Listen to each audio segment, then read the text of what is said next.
To me, mental illness is like a burn.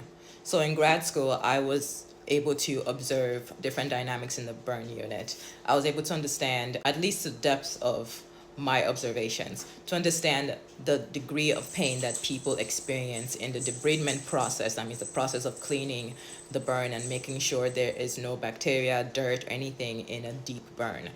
I was able to observe and understand from a patient's perspective how painful that process is, that painful, excruciating experience that leads to one's healing and healthy scarring.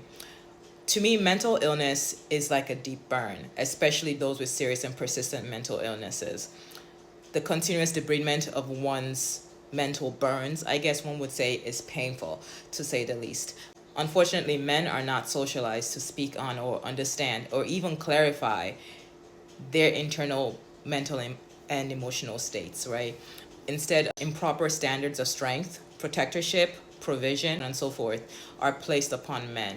There is also a difference in brain activity as seen in men in comparison to women, such as a place in the amygdala, where the fear, aggression, and even anxiety activities increased in men than is seen in women.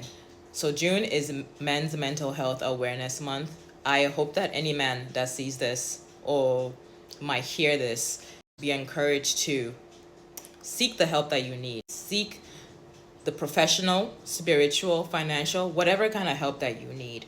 You know, vulnerability, openness, and emotional expression is a strength. It's not a weakness. It does not make you less of a person.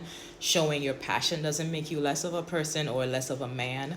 I think it's so important to understand the things that society often deem are bad are actually the best things for a person so they can live the best of their lives. To the women and other people around such men, put in the effort to check on them, hold space for their vulnerability, and encourage the strength it takes to speak.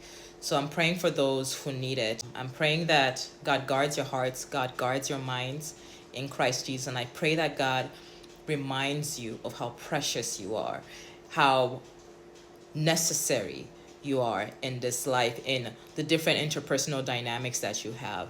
And I pray that you see yourself as God sees you, whole, beautiful, precious, and I just want you to understand the gravity of your presence in this life. Please be cognizant of your behaviors and actions towards yourself and to those around you. Bye.